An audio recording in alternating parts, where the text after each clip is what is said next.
എൻ്റെ പേര് ബിൻസി. വീട് പത്തനംതിട്ടയാണ്. ഞാനാണെങ്കിൽ ഈ ഇവിടുത്തെ പറ്റി ഈ ഒരു മാതാവിനെ പറ്റിയും കാര്യങ്ങളൊക്കെ ഞാൻ ആദ്യമായിട്ട് ഞാൻ കേൾക്കുന്നത്, തുറന്നു പറയുകയാണെന്നുണ്ടെങ്കിൽ ഫോണിൽ ആൾക്കാർ വീഡിയോ കളിയാക്കിയിട്ടിട്ടുണ്ട്. അപ്പം ഈ ഫോണിൽ ഞാനിത് ആദ്യമായിട്ട് കണ്ട് അപ്പം ഞാനും ഇത് കണ്ട് ചിരിക്കും. എന്നിട്ട് ഞാനിങ്ങനെ ആലോചിക്കും, എന്നാലും അങ്ങനെ വരുമോ? രണ്ട് മനസ്സായിട്ട് ഞാൻ നിൽക്കും. അത് കഴിഞ്ഞിട്ട് ഞാൻ താമസിച്ചുകൊണ്ടിരുന്നത് എറണാകുളത്ത് കാക്കനാട്. ഞാൻ ഇൻഫോ പാർക്കിലാണ് ജോലി ചെയ്തുകൊണ്ടിരുന്നത്. അപ്പോൾ അവിടെ വെച്ചിട്ട് ഞാനൊരു 5-6 കൊല്ലമായിട്ട് അവിടെ തന്നെയാണ്. അപ്പം ഞാൻ അവിടെ ഒരു PG താമസിക്കുന്ന ഒരു ആൻറ്റിയുടെ കൂടെ. ആ ഒരു PG എൻ്റെ റൂമിൽ വേറൊരു ചേച്ചി ഉണ്ടായിരുന്നു, ഒരു ആലപ്പുഴക്കാരി ഒരു ചേച്ചി ഉണ്ടായിരുന്നു. അപ്പോൾ ആ ചേച്ചി ഞാൻ ഒരു ദിവസം നോക്കുമ്പോൾ, ഞാൻ രാവിലെ ഡ്യൂട്ടിക്ക് പോയി വൈകിട്ട് വന്നപ്പോൾ ഈ ചേച്ചിയുടെ കയ്യിൽ ഇവിടുത്തെ ഉടമ്പടിയും ഇവിടുത്തെ പുസ്തകങ്ങളും കാര്യങ്ങളും ഒക്കെ ഇരിക്കുന്ന. അന്നേരം ഇപ്പം ഞാൻ ചേച്ചിയോട് ചോദിച്ചു, ചേച്ചി ഇത് എന്നതാ? അപ്പം ഞാൻ ഓടിപ്പോയി ഇത് എടുക്കാനായിട്ടാണ് ചെന്നത്. എടുക്കാൻ ചെന്നപ്പോൾ ചേച്ചി എന്നോട് പറഞ്ഞു, മോനെ അതിൽ നീ തൊടല്ലേ, അത് ഇങ്ങനെയാണ് സംഭവം. അപ്പം ഞാൻ ചോദിച്ചു, അതെന്നാ, എന്തോ സംഭവം എന്തുവാന്ന് ചോദിച്ചു. അപ്പോൾ ചേച്ചി എന്നോട് പറഞ്ഞു, ഇങ്ങനെ ഒരു സ്ഥലമുണ്ട്. അപ്പം ഞാൻ പറഞ്ഞു, ഞാൻ ട്രോളി കാണാറുണ്ട്. അപ്പോൾ ചേച്ചി എന്നോട് പറഞ്ഞു, ട്രോളിലല്ല, അതിൽ വിശ്വസിക്കുന്ന ഒരുപാട് പേരുണ്ടെന്ന് പറഞ്ഞു. അപ്പോൾ അന്ന് ഞാൻ ഈ പുസ്തകമൊക്കെ ആദ്യമായിട്ട് കാണുന്നത്. എന്നിട്ട് ഞാനത് അവിടെ വിട്ട് കഴിഞ്ഞേച്ച് പിന്നെ എൻ്റെ അമ്മ, അതുപോലെ എൻ്റെ ആൻറ്റി, ഇവരൊക്കെ എനിക്ക് നമ്മുടെ യൂട്യൂബിലെ വീഡിയോസ് കാര്യങ്ങളൊക്കെ വാട്സപ്പിൻ്റെ ഗ്രൂപ്പുകളിലും അല്ലാണ്ടൊക്കെ എനിക്ക് അയച്ചു തന്നിട്ട്, എൻ്റെ അമ്മ അയച്ചു തന്നിട്ട് എന്നോട് പറയും, നീ ഇത് കാണേ എന്ന് പറയും. കാരണം ഞാൻ പ്രാർത്ഥിക്കുന്ന സമയത്ത് എന്നാന്നറിയത്തില്ല, എനിക്ക് പണ്ട് തൊട്ടേ ഞാൻ പ്രാർത്ഥിക്കുന്ന സമയത്ത് എനിക്ക് മുന്നേ കൂട്ടി കാര്യങ്ങൾ ഇങ്ങനെ ഇപ്പം ഒരാൾക്കും എന്തെങ്കിലും ഒന്ന് സംഭവിക്കാൻ പോവുകയാണെന്നുണ്ടെങ്കിൽ ഒരു 3-4 ദിവസം മുമ്പ് തൊട്ട് ഈ വ്യക്തിനെ തന്നെ എനിക്ക് പ്രാർത്ഥിക്കുമ്പോഴും, ഞാൻ വെറുതെ ഇരിക്കുമ്പോഴും, എന്തെങ്കിലും ചെയ്തുകൊണ്ടിരിക്കുമ്പോഴും ഒക്കെ എനിക്കിങ്ങനെ കാണിച്ചു തരും. അപ്പം ഞാൻ ഇത് പരീക്ഷിച്ചിട്ടുള്ള വ്യക്തിയാണ്. ഇത് എന്നതാണ്? കാരണം മരിച്ചു പോകും, അവർക്ക് എന്തെങ്കിലും വലിയ വലിയ ആപത്തുകൾ ആ സമയത്ത് വരുന്നത്. അന്ന് ഞാൻ പേടിച്ച് അരണ്ടിട്ട് ഞാൻ അമ്മയോട് പറയാം, അമ്മയെ ഇങ്ങനെ. അപ്പം എൻ്റെ അമ്മ പറഞ്ഞു, നിന്നെ പ്രാർത്ഥിപ്പിക്കാനാ ദൈവം അത് കാണിക്കുന്നത്, നീ പ്രാർത്ഥിക്കണം എന്ന് പറഞ്ഞു. ഞാൻ പ്രാർത്ഥിക്കത്തില്ല, ഞാൻ വീണ്ടും ദൈവത്തെ പരീക്ഷിച്ചു. ഇതെന്താ എനിക്ക് മാത്രം ഇങ്ങനെ, ദൈവമാണെന്ന് ഞാൻ വിശ്വസിക്കുന്നില്ല, ഇത് പിശാചിൻ്റെ ഏതാണ്ട് കളിയാണെന്ന് പറഞ്ഞ് ഞാൻ ഇങ്ങനെ വെച്ചുകൊണ്ടിരുന്നു. അങ്ങനെ ഇരിക്കെ ഇതുപോലെ അമ്മ എനിക്ക് അയച്ചു തന്നേച്ച് എന്നോട് പറഞ്ഞു, നീ ഇത് കാണേ, ഒരുപാട് അത്ഭുതങ്ങളുണ്ട്, ഒരുപാട് പേരുടെ അത്ഭുത സാക്ഷ്യങ്ങളുണ്ടെന്ന് പറഞ്ഞ് എൻ്റെ അമ്മ എനിക്കിത് അയച്ചു തന്നു. അയച്ചത് അപ്പം ഞാനിത് കാണാറുണ്ട്, വെറുതെ സമയം കിട്ടപ്പോൾ ചുമ്മാ കിടന്ന് കാണും, വിടും, അത്രയേ ഉള്ളൂ. അങ്ങനെ ഇരിക്കെ ഒരു ദിവസം ഞാനിതുപോലെ, ഞങ്ങൾക്ക് എറണാകുളത്തു നിന്ന് പോയി, എനിക്ക് വർക്ക് ഫ്രം ഹോം ആയിട്ട് ഞാൻ വീട്ടിലായ സമയത്ത് ഇതുപോലെ ഞാൻ പ്രാർത്ഥിച്ചുകൊണ്ടിരിക്കുമ്പോഴൊക്കെ ഇതെൻ്റെ അനിയനാണ്, സ്റ്റാലിൻ എൻ്റെ അനിയനാണ്. അപ്പം ഇവൻ അന്ന് ഇവിടെ ഇല്ല, ഇവൻ അബുദാബിയിലാണ്, അവൻ അബുദാബിയിൽ ഓയിൽ കമ്പനിയിൽ ജോലിയാണ്. അപ്പം ഇവൻ്റെ മുഖം എനിക്കിങ്ങനെ വരുന്ന സമയത്ത് ഞാൻ അമ്മയോടും പറയുന്നുണ്ട്, അമ്മേ എന്നതോ ഇവൻ്റെ കാര്യം ഇതുപോലെ വരുന്നുണ്ട്, എന്നാണെന്നറിയത്തില്ല, കാര്യം എന്നാണെന്നറിയത്തില്ല. എന്നാൽ അത് കഴിഞ്ഞ് 2 ദിവസം കഴിഞ്ഞപ്പോൾ അമ്മ ഇതുപോലെ എന്നോട് പറഞ്ഞു, മപ്പിന്ന് എന്നെ വിളിക്കുന്നത്, മപ്പി ഇതുപോലെ ഉണ്ണിക്ക് വയ്യ, ഇവനെയും വീട്ടിൽ വിളിക്കുന്ന ഉണ്ണിക്ക് ഇതുപോലെ എന്നാണ്ട് വയ്യാന്ന്. അവിടെ എൻ്റെ കസിൻസൊക്കെ ഇവൻ്റെ കൂടെ, ഞങ്ങൾ കസിൻസ് എല്ലാവരും ഒരു കമ്പനിയിലായിട്ട് എല്ലാവരും അടുത്തടുത്ത് തന്നെയാണ്. അപ്പോൾ ഇതുപോലെ പറഞ്ഞു, ഉണ്ണിക്ക് എന്നാണ്ട് പ്രശ്നമാണ്, വയ്യാന്നിങ്ങനെ പറയുന്നുണ്ട്, അവൻ്റെ കൈക്കും കാലിനും പ്രശ്നമാണെന്ന് പറഞ്ഞു. അപ്പം ഞാനാണെങ്കിൽ ഇവനെ വീഡിയോ കോൾ ചെയ്യുന്ന സമയത്തൊക്കെ ഇവന് പ്രശ്നമുണ്ടെന്ന് ഇവനറിയാം. പക്ഷേ ഇത് നമ്മളെ കാണിച്ചാൽ നമുക്ക് വിഷമാവുമെന്ന് വിചാരിച്ച് വീഡിയോ കോൾ ചെയ്യുമ്പോൾ ഇവനിങ്ങനെ ഫോൺ ചരിച്ച് വെക്കത്തേ ഉള്ളൂ, നേരെ വെക്കത്തില്ല. ഇവൻ നമ്മളോട് പറഞ്ഞില്ല. അപ്പോൾ എൻ്റെ അച്ചാച്ചൻ അവിടെ ചെന്നിട്ട് അച്ചാച്ചൻ ഇതുപോലെ പറഞ്ഞു, പ്രശ്നമുണ്ട്, അവനിങ്ങനെ പ്രശ്നമുണ്ട്. അപ്പോൾ അമ്മ ഇതുപോലെ പറഞ്ഞു, മോനെ എത്രയും പെട്ടെന്ന് ആശുപത്രി പോകാൻ ഇവനെ വിളിച്ചിട്ട് ഇവൻ ആശുപത്രി പോകത്തില്ല. അന്നേച്ച് അച്ചാച്ചൻ നിർബന്ധിച്ച് ഇവനെയും കൊണ്ട് ആശുപത്രി പോയപ്പോൾ അപ്പോൾ സ്കാൻ ചെയ്തു. അബുദാബിയിൽ വെച്ച് നമ്മൾ അറിയുന്നത് ഇവനാണെന്നുണ്ടെങ്കിൽ തലയ്ക്കകത്തിൽ ട്യൂമറാണെന്ന് പറഞ്ഞു. അവിടുത്തെ ഡോക്ടർ പറഞ്ഞു, തലയ്ക്കകത്ത് ട്യൂമറാണ്, ഇപ്പോൾ തന്നെ ഇത് ഓപ്പറേഷൻ ചെയ്യണമെന്ന് പറഞ്ഞു. അപ്പം അവിടെ ആരും നോക്കാനില്ല, എല്ലാവരും ഡ്യൂട്ടി ഉണ്ട്. അച്ചാച്ചന്മാരൊക്കെ ആണെങ്കിലും അവർക്ക് ഡ്യൂട്ടിക്ക് പോകേണ്ട കാര്യമുണ്ട്, ഇവനെ നോക്കാം എങ്കിൽ പോലും നമ്മൾ നോക്കുന്നതിൻ്റെ അത്രയും വരത്തില്ല. ഞങ്ങളെന്തോ ചെയ്തു, ഇത് കേട്ടപ്പം വല്ലാണ്ടായിപ്പോയി, എന്നാ ചെയ്യണമെന്ന് അറിയാൻ പാടില്ല. എന്നുവെച്ചാൽ ഞങ്ങൾക്കൊരു ധൈര്യം ഉണ്ടായിരുന്നു, നമ്മൾക്ക് ചികിത്സിക്കാമല്ലോ എന്നുള്ളൊരു രീതിക്ക് നമ്മൾ എന്ത് ചെയ്തു, ഇവനെ അവിടെ നിന്ന് എക്സിറ്റ് ചെയ്തിട്ട് ഇങ്ങോട്ട് കൊണ്ടുവരാനായിട്ട് ശ്രമിച്ചു. എക്സിറ്റ് ചെയ്യാനായിട്ടുള്ള പ്രൊസീജിയറിന് വേണ്ടിയിട്ട് നമ്മൾ ഒരാഴ്ചയോളം പിന്നെയും താമസിച്ചു. അപ്പോൾ ആ ഡോക്ടർ പറഞ്ഞു, ഇത് താമസിക്കാൻ പാടില്ല എന്ന് പറഞ്ഞു. എന്നേച്ച് ഞങ്ങൾ ഇവനെ ഒരാഴ്ചയ്ക്ക് ശേഷം ഇവനെ നാട്ടിൽ കൊണ്ടുവന്ന സമയത്ത് അതായത് ഇവൻ അസുഖമാകുന്ന സമയത്ത് അമ്മ ഇതുപോലെ വീട്ടിലാകെപ്പാടെ ഭയങ്കര വിഷമമാണ്. കാരണം എന്നെക്കാളും 5-6 വയസ്സിന് ഇളയത്, ഇവൻ കുഞ്ഞാണ്. അപ്പം ഞങ്ങൾക്ക് ആകെ വിഷമമായിപ്പോയി, എന്നാ ചെയ്യുമെന്നും അറിയത്തില്ല. ചികിത്സിക്കാം, നമ്മളെക്കൊണ്ട് ചികിത്സിക്കാം, പിന്നെ ദൈവം വിടുവിക്കണമല്ലോ. അപ്പം ഞാനിങ്ങനെ അതിനേക്ക് മുന്നോട്ട് എനിക്ക് മാതാവിൻ്റെ ഒരു സാന്നിധ്യം, ഞാനിങ്ങനെ രാത്രിയിൽ എൻ്റെ മുറിക്കകത്ത് ഞാൻ ഒറ്റയ്ക്ക് കൊന്ത ചൊല്ലുന്ന സമയത്ത് ഞാനിങ്ങനെ കേട്ടിട്ടുണ്ട്, മാതാവ് വരുമ്പോൾ മുല്ലപ്പൂവിൻ്റെ മണമാണെന്ന് ഞാൻ കേട്ടിട്ടുണ്ട്. അപ്പം ഞാനിങ്ങനെ കൊന്ത ചൊല്ലി ഇരിക്കുന്ന സമയത്ത് ഭയങ്കര മുല്ലപ്പൂവിൻ്റെ മണം, ഭയങ്കര മണം. അപ്പം ഞാനിതുപോലെ രാവിലെ എണീറ്റിട്ട് അമ്മയോടും ഒക്കെ ഞാനിതുപോലെ പറഞ്ഞു, ഇതുപോലെ അമ്മയെ ഞാൻ മാതാവ് വന്നെന്ന് തോന്നുന്നു, ഭയങ്കര മുല്ലപ്പൂവിൻ്റെ മണമായിരുന്നു എന്നൊക്കെ ഞാൻ പറഞ്ഞു. ഇവനെ എയർപോർട്ടിൽ നിന്ന് കൊണ്ടുവരാൻ പോകുന്നതിൻ്റെ 3 ദിവസം മുമ്പ്, അതായത് 6 മാസത്തേക്ക് മുന്നെയാണ് ഞാനിവിടെ വന്ന് ഉടമ്പടി എടുത്തത്. അപ്പോൾ 3 ദിവസം മുമ്പ് ഞങ്ങൾ പോയപ്പോൾ ഞാൻ കാണുന്നത്, ഇവിടുന്ന് പോയ എൻ്റെ അനിയനല്ല തിരിച്ചു വന്നിരിക്കുന്നത്. ഇവിടുന്ന് കൈക്കോ കാലിനോ കണ്ണിനോ ചെവിക്കോ ഒരു പ്രശ്നമില്ലാതെ ഒരു 21 വയസ്സുള്ള ഒരു കുഞ്ഞ് ഇവിടുന്ന് ദുബായിൽ പോയതുപോലെയല്ല, അബുദാബി പോയതുപോലെയല്ല അവൻ തിരിച്ചു വരുന്നത്. ഞാൻ കാണുന്നത് എൻ്റെ അനിയൻ വന്നപ്പോൾ അവൻ്റെ ഈ ഒരു സൈഡ്, ഇങ്ങേ സൈഡ് കോടിപ്പോയി, മുഖം ഒരു സൈഡിലേക്ക് കോടിപ്പോയി. അവന് ഈ കണ്ണിന് കാഴ്ചയില്ല, ഈ ചെവി കേൾക്കത്തില്ല, ഇവന് ഈ കൈ അനക്കത്തില്ല, ഈ കാലനക്കത്തില്ല. അവൻ മുടന്തി വരുന്നത്. അപ്പം എയർപോർട്ടിൽ നിന്ന് ഇവൻ വരുന്ന കാഴ്ചയെന്ന് പറഞ്ഞു കഴിഞ്ഞാൽ നമുക്ക് സഹിക്കാൻ പറ്റത്തില്ല. ഞാനുണ്ട്, എൻ്റെ അപ്പനുണ്ട്, അമ്മയുണ്ട്. ഞാൻ അപ്പം കരയാണ്ട് നിൽക്കും. അപ്പനും അമ്മയും കരഞ്ഞു പോയി, ഞാനും കൂടെ കരഞ്ഞ് ഞാരി പിടിച്ച് നിൽക്കും. എന്നിട്ട് ഞാൻ മനസ്സിൽ ഞാൻ അമ്മ മാതാവിനെ വിളിച്ചു, എനിക്ക് ധൈര്യം തരണേന്ന്. എന്നിട്ട് ഇവൻ വന്ന് വണ്ടിയിൽ കയറി നമ്മളവിടെ നിന്ന് ഒരു പ്രൈവറ്റ് ഹോസ്പിറ്റലിൽ ട്രിവാൻഡ്രത്ത് ഇവൻ വന്ന് ഇറങ്ങുന്നത്. ഒരു ഹോസ്പിറ്റലിൽ കൊണ്ടുപോയപ്പോൾ അവിടുത്തെ ഡോക്ടർ ചെക്ക് ചെയ്തിട്ട് പറഞ്ഞു, ഇവന് സ്ട്രോക്ക് വന്നതാണെന്ന് പറഞ്ഞു, മൈനർ സ്ട്രോക്ക് എന്തോ വന്നതാണെന്ന് ആൾ ചെക്ക് ചെയ്തിട്ട് പറഞ്ഞു. അപ്പോൾ എല്ലാവരും നമ്മളിവന് അസുഖമാണെന്ന് കസിൻസിനോട് എല്ലാവരോടും പറഞ്ഞപ്പോൾ എല്ലാവരും പറഞ്ഞു, തിരുവനന്തപുരത്ത് ശ്രീചിത്ര എന്നൊരു ഹോസ്പിറ്റലുണ്ട്, ന്യൂറോയ്ക്ക് ഏറ്റവും ബെസ്റ്റ് ഹോസ്പിറ്റലാന്ന് പറഞ്ഞു. അപ്പം അവിടെ റെഫറൻസ് ഉണ്ടെങ്കിലൊക്കെ ഏറ്റതുള്ളൂ എന്ന് പറഞ്ഞു. നമ്മൾ ഈ പ്രൈവറ്റ് ഹോസ്പിറ്റലിൽ പോയപ്പം ആ ഡോക്ടർ നോക്കിയിട്ട് പറഞ്ഞു ഇവന് സ്ട്രോക്ക് വന്നതാണെന്ന് പറഞ്ഞു. അപ്പം ഞങ്ങൾ പറഞ്ഞു, ഡോക്ടറെ ഞങ്ങൾക്ക് ആ ഒരു ഹോസ്പിറ്റലിലേക്ക് റെഫറൽ ചെയ്ത് തരാൻ പറഞ്ഞു. അപ്പോൾ രാവിലെ 5 മണിയായി. 5 മണി കഴിഞ്ഞു ഇവൻ വന്നപ്പം. എന്നുവെച്ച് ഡോക്ടർ റെഫറൽ തന്നേച്ച് ഞങ്ങൾ എന്ത് ചെയ്തു, ഇവനെയും കൊണ്ട് ശ്രീചിത്ര ഹോസ്പിറ്റലിൽ ചെന്ന സമയത്ത് ഡോക്ടേഴ്സ് ചെക്ക് ചെയ്തു. രാവിലെ പോകാൻ ഞങ്ങൾ പാതിരാത്രി 11:30 കഴിഞ്ഞു അവിടെ നിന്ന് ഇറങ്ങാൻ. ചെക്ക് ചെയ്ത് എടുത്ത് കഴിഞ്ഞപ്പോഴാണ് നമ്മൾ അറിയുന്നത്, ഞാനൊക്കെ എൻ്റെ ജീവിതത്തിൽ പോലും കേൾക്കാത്ത ഒരു അസുഖം, ക്യാവർണോമ എന്ന് പറഞ്ഞിട്ടൊരു അസുഖം. അതെന്താണെന്ന് ഞങ്ങൾക്ക് അറിയത്തില്ല. അപ്പം ഞങ്ങളിതുപോലെ ഡോക്ടറോട് ഞാൻ കയറിയിട്ട് ചോദിച്ചു, ഡോക്ടറെ ഇതെന്തുവാ സംഭവം, എന്താ ഇത്, എങ്ങനെയാണ് ഇതെന്ത് പറ്റി, ഇവൻ എങ്ങനെ ഇത് വന്നു, ഇതെന്തോ സംഭവം എന്നാന്ന് പറയാൻ പറഞ്ഞു. അപ്പോൾ ഡോക്ടർ എന്നോട് പറഞ്ഞു, മോളെ ഇത് കുഞ്ഞുങ്ങൾക്ക് ചെറുപ്പത്തിൽ വരുന്ന ഒരു അസുഖമാണ്, തലച്ചോറ് തൊട്ടിട്ട് തലയ്ക്കകത്തിൽ വരുന്ന ഒരു അസുഖമാണ്. അതായത് തലയ്ക്കകത്തിൽ നമ്മളുടെ ഈ കുമ്മിള പോലെ, അതായത് മുന്തിരി കൊലകൾ പോലെ ഇങ്ങനെ ബ്ലഡ് അല്ലെങ്കിൽ വെള്ളം ഇങ്ങനെ ക്ലോട്ട് ചെയ്യും ഞരമ്പിനകത്ത്. അപ്പോൾ ഇവനത് വന്നത് മെയിൻ സ്ഥലത്താണ്, നമ്മുടെ തലയ്ക്കകം തൊട്ട് കാല് വരെ പോകുന്ന ഒരു മെയിൻ ഞരമ്പുണ്ട്.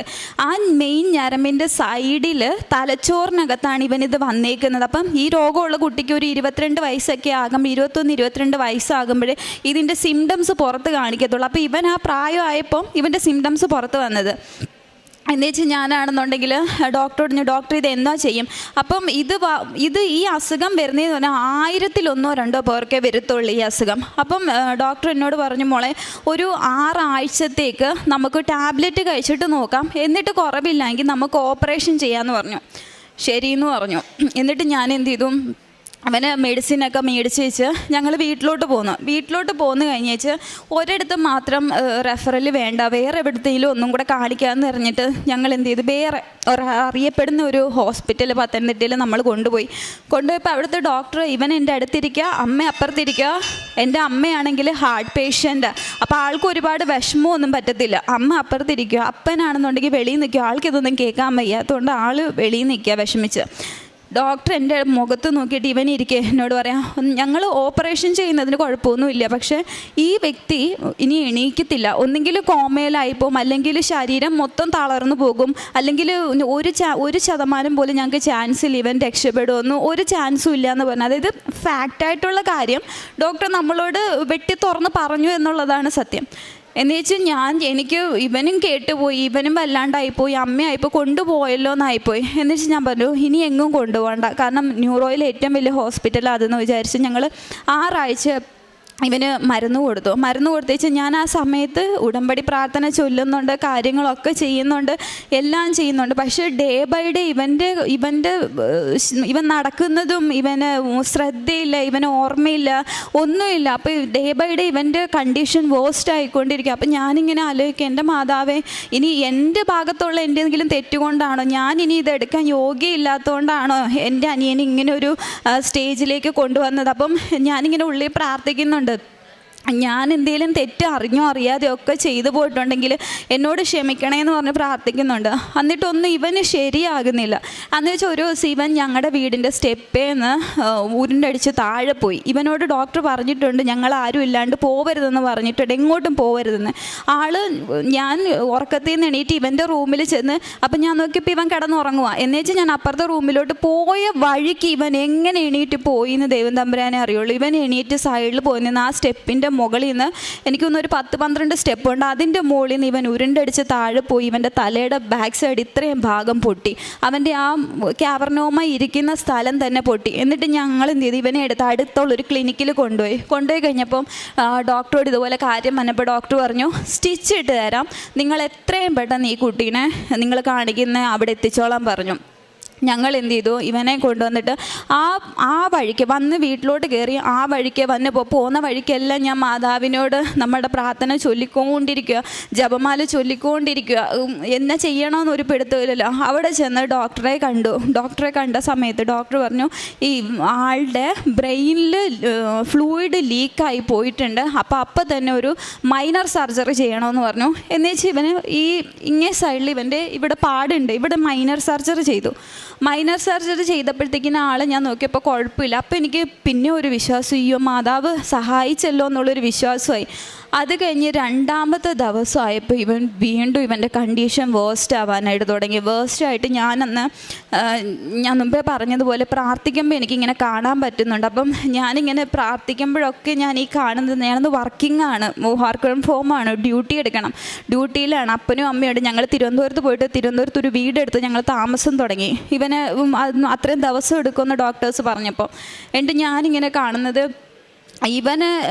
ഇവനാണെന്നുണ്ടെങ്കിൽ ഇങ്ങനെ കട്ടിൽ. എന്നിട്ട് ഒരുപാട് ഇവൻ്റെ പ്രായത്തിലുള്ള മക്കളിങ്ങനെ മരിക്കുക, ആക്സിഡൻറ്റിൽ മരിക്കുക, എവിടെ തിരിഞ്ഞാലും ഇങ്ങനെ മരിച്ച് കിടക്കുന്നത് പോലത്തെ ഒരു ഇതാണ് കാണുന്നത്. അന്നേരം ഇപ്പം എനിക്ക് ഉള്ളിൻ്റെ ഉള്ളിൽ ഭയമായി, കർത്താവേ ഞാൻ അറിയാണ്ട് നിന്നെ പരീക്ഷിച്ചു പോയിട്ടുണ്ട്, ഇക്കാര്യത്തിൽ എന്നെ പരീക്ഷിക്കല്ലേ എന്ന് ഞാൻ ഉള്ളിൽ പ്രാർത്ഥിച്ചിട്ട് ഒക്കെ ഫോൺ എടുത്താലും ആൾക്കാർ വിളിക്കുന്നതും പറയുന്നതും ഒക്കെ ഈ മക്കൾ മരിച്ചു, ആക്സിഡൻറ്റിൽ മരിച്ചു, അതിൽ മരിച്ചു, ഇതിൽ മരിച്ചു എന്ന്. എന്നിട്ട് എൻ്റെ അപ്പൻ്റെ അനിയൻ്റെ ഭാര്യയുണ്ട്, ആൻറ്റി ഇവിടെ ഇരിപ്പുണ്ട്. അപ്പോൾ ആൻറ്റി ഇതുപോലെ ആൻറ്റി എന്നോട് പറയും, ആൻറ്റിയുടെ മോളുണ്ട്, ചെറിയ കൊച്ച, ഇവരൊക്കെ രാവിലെ തൊട്ട് തന്നെത്താൻ ഇങ്ങനെ കണ്ണിക്കൂടെ വെള്ളം പോയിക്കൊണ്ടിരിക്കുക. ആൻറ്റി എന്നോട് പറയും ഭയങ്കര വിഷമം എന്നോത്തിനാണെന്നറിയത്തില്ല, ഭയങ്കര വിഷമം, എന്നിട്ട് കരഞ്ഞുകൊണ്ടിരിക്കുക.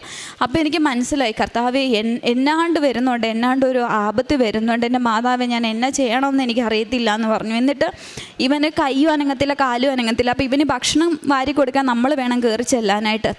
അപ്പം ഞങ്ങൾ ഓരോ സമയത്ത് രാവിലെ അമ്മ പോയാൽ ഉച്ചയ്ക്ക് ഞാൻ പോകും, വൈകുന്നേരം ആകുമ്പോൾ അപ്പൻ പോകും. അപ്പോൾ അന്ന് എനിക്ക് ഒരുപാട് ഡ്യൂട്ടി ഉള്ളതുകൊണ്ട് എനിക്ക് അന്നത്തെ ദിവസം ഇവൻ്റെ അടുത്ത് പോകാൻ പറ്റിയില്ല. അപ്പോൾ അന്ന് വൈകുന്നേരം അമ്മയാണ് 3 സമയത്തും പോയി. അപ്പോൾ അമ്മ ഇതുപോലെ പറയുന്നുണ്ട്, എടി അവന് ഒന്നുമില്ല, അവനൊന്നും ആക്റ്റീവ് അല്ല, അവനൊന്നും അനങ്ങുന്നില്ല, ഒന്നും പറയുന്നില്ല, എടുക്കുന്നില്ല, ഒരു ചലനവും ഇല്ല എന്ന്. ഞാൻ കുഴപ്പമില്ല അമ്മ, അവൻ മെഡിസിൻ്റെ ആയിരിക്കും, ഉറങ്ങുവാന്ന് വിചാരിച്ചു. എന്നിട്ട് അന്ന് വൈകുന്നേരം രാത്രിയിൽ ഭക്ഷണം കൊടുക്കാനായിട്ട് എന്നെ ICUവിലാണ് ഇവനെ കാണാനായിട്ട് കയറി ചെന്നു. അമ്മയാണ് പോയത്. അമ്മേനെ ഞാൻ കയറ്റിവിട്ടു. അപ്പത്തേനും എൻ്റെ ഡ്യൂട്ടി കഴിഞ്ഞ് അമ്മ കയറിപ്പോയിക്കോ, ഞാൻ കുളിയൊക്കെ കഴിഞ്ഞിട്ട് വരാമെന്ന് പറഞ്ഞിട്ട് അമ്മേനെ ഞാൻ കയറ്റിവിട്ടു. അമ്മ അവിടെ ചെന്ന സമയത്ത് ഇവൻ ഒരു മരിച്ച് കിടക്കുന്ന ഒരു ഡെഡ് ബോഡി എങ്ങനെ കിടക്കണേ അതുപോലെ ഇവൻ കിടക്കുക. അമ്മ വിളിച്ചിട്ടും എടുത്തിട്ടും ഒന്നും അനക്കവും കാര്യങ്ങളും ഒന്നുമില്ല. അപ്പോൾ അമ്മ ഇതുപോലെ അവിടെ നിന്ന് പേടിച്ചരണ്ട് എന്നെ വിളിച്ചിട്ട് പറഞ്ഞു, മമ്മി മോനെ അനക്കമില്ലടി, ഓനോ ഒന്നുമേ അനങ്ങുന്നില്ല, ഒരു ചലനവും ഇല്ല. അതുവരെ എന്തെങ്കിലുമൊക്കെ പറയുന്ന ഒരു കുഞ്ഞ്, എൻ്റെ കയ്യിൽ വീഡിയോ സഹിതമുണ്ട്, ഞാൻ കാണിക്കാം നിങ്ങളെ. ഒരു അനക്കവും ഇല്ല, ചലനവും ഇല്ല. എന്നിട്ട് ഇവൻ്റെ നഖത്തിൻ്റെ ഈ സൈഡിൽ ഇതെല്ലാം നോക്കി. എന്നിട്ട് ഒരു നേഴ്സ് ചേച്ചി വന്നേച്ച് ഇവൻ്റെ കണ്ണിങ്ങനെ പൊളിച്ച് നോക്കിയെന്ന് പറഞ്ഞു. ഒരു ഡോക്ടർ ഇങ്ങനെ കണ്ണ് പൊളിച്ച് നോക്കിയേച്ച് കണ്ണ് അതേപോലെ അവർ അടച്ചു വെച്ചിട്ട് അമ്മയോട് പറഞ്ഞു, അമ്മ ഇറങ്ങിക്കോ എന്ന് പറഞ്ഞു. അമ്മ ഇറങ്ങി ഇറങ്ങിക്കോ, എന്നിട്ട് വേറെ ആരെങ്കിലും വിളിക്കാൻ പറഞ്ഞു. കാരണം അമ്മയ്ക്ക് സങ്കടം. ഞാൻ ഓൾറെഡി ഡോക്ടേഴ്സിൻ്റെ കാരണം ഇത്രയും ദിവസമായപ്പോൾ നമ്മൾ കൂട്ടായിട്ട് ഞാൻ ഡോക്ടറോട് പറഞ്ഞിട്ടുണ്ട്, അമ്മയോട് പറയല്ല അമ്മയ്ക്ക് ഹാർട്ടിന് പ്രശ്നമുണ്ടെന്ന്. എന്ന് വെച്ചാൽ അമ്മ ഇറങ്ങിയിട്ട് എന്നെ വിളിക്കുന്നത്. ഞാൻ കയറി ചെല്ലുന്ന സമയത്ത് ഞാൻ കാണുന്നത് ICUവിനകത്തു നിന്ന് എൻ്റെ അനിയനെ ഒരു വെള്ള പുതപ്പിച്ചിട്ട് അവൻ്റെ മുഖം കൂടെയുള്ളൂ കവർ ചെയ്യാനായിട്ട്, ഇവിടം വരെ വെള്ള പുതപ്പിച്ച് ഇവൻ്റെ ഡോക്ടേഴ്സ്.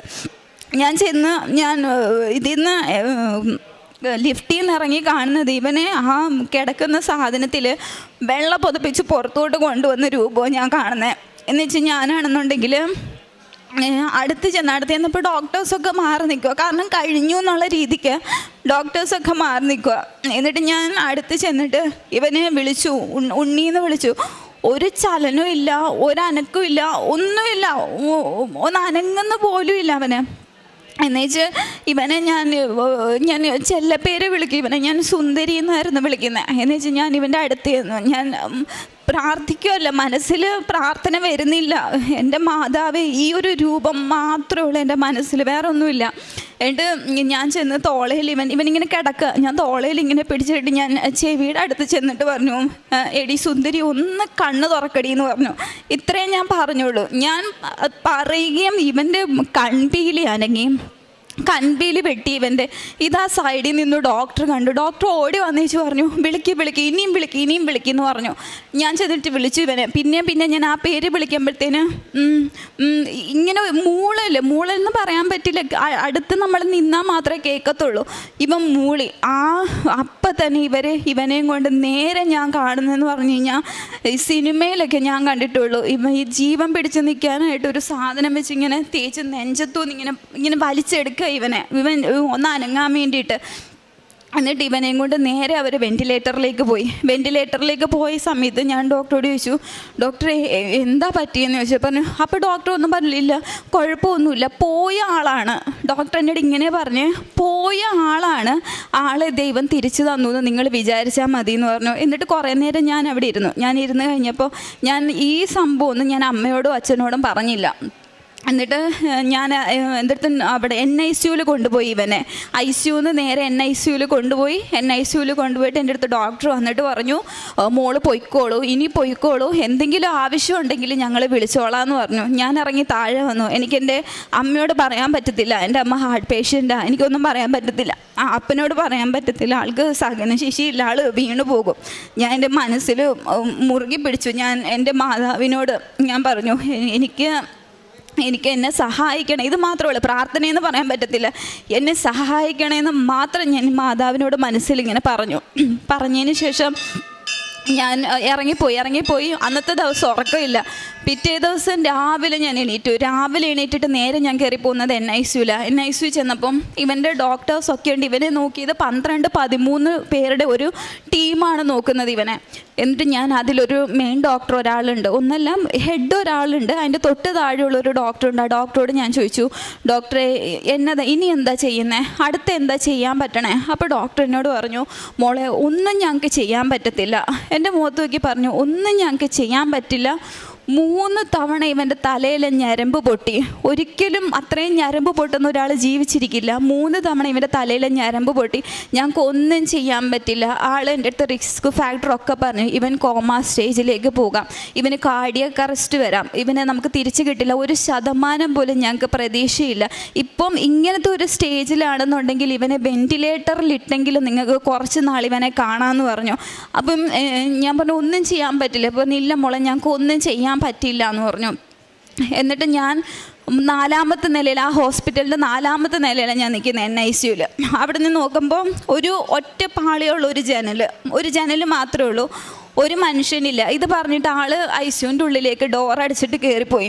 ഒരു മനുഷ്യനില്ല സഹായിക്കാൻ. പൈസ തന്നിട്ടല്ല, ആ ആശുപത്രിയിൽ വേറെ ആരും വന്നാൽ അവർ കേട്ടത്തില്ല. അതുകൊണ്ട് നമ്മുടെ ബന്ധക്കാരോടൊക്കെ പറഞ്ഞ് ആരും വരണ്ട, വന്നിട്ട് കാര്യമില്ല എന്ന് പറഞ്ഞു. ഒരാളോട് എനിക്ക് പറയാൻ പറ്റില്ല, കാരണം ഇവൻ ചെറുതായതുകൊണ്ട് എല്ലാവർക്കും ഇവനെ ഭയങ്കര ഇഷ്ടം. അപ്പോൾ ഒരാളോട് പറഞ്ഞ് എല്ലാവരും അറിയും, ആകെ പ്രശ്നമാകും, അമ്മയുടെ ചെവിയിലെത്തും. എനിക്ക് എന്നാ ചെയ്യണമെന്നറിയത്തില്ല. ഞാൻ ആ ജനലിൻ്റെ അവിടെ നിന്ന് ഞാനിങ്ങനെ മുകളിലോട്ട് നോക്കി. എന്നിട്ട് ഞാൻ നെഞ്ചത്തെ കൈ വെച്ചിട്ട് ഞാൻ ഇതുപോലെ പറഞ്ഞു. അപ്പോഴും ഞാൻ ഇതേ പറഞ്ഞുള്ളൂ, മാതാവേ എന്നെ ഒന്ന് സഹായിക്കണേ, ഇത്ര ഞാൻ പറഞ്ഞോളൂ, എന്നെ ഒന്ന് സഹായിക്കണേ എന്ന് പറഞ്ഞു. എന്നിട്ട് ഞാനിതുപോലെ പറഞ്ഞു, നിങ്ങളുടെ ഹിതം എന്താണോ അവനെ എനിക്ക് തരാനാണെങ്കിൽ എനിക്ക് തിരിച്ചതായോ. എൻ്റെ അനിയനായിട്ടല്ല ഞാൻ ചോദിക്കുന്നത്, എൻ്റെ സഹോദരനായിട്ടല്ല ഞാൻ ചോദിക്കുന്നത്, എൻ്റെ അല്ല, നിങ്ങളുടെയാണ്, നിങ്ങളുടെ മകനാണ്. നിങ്ങൾക്ക് വേണമെന്നുണ്ടെങ്കിൽ കൊണ്ടുപോയിക്കോ, ഇല്ലയെന്നുണ്ടെങ്കിൽ എനിക്ക് അവനെ തിരിച്ചതായോ എന്ന് പറഞ്ഞു. ഇതിൽ കൂടുതൽ അവനെ ഇനി വേദനിപ്പിക്കല്ലേ എന്ന് പറഞ്ഞു.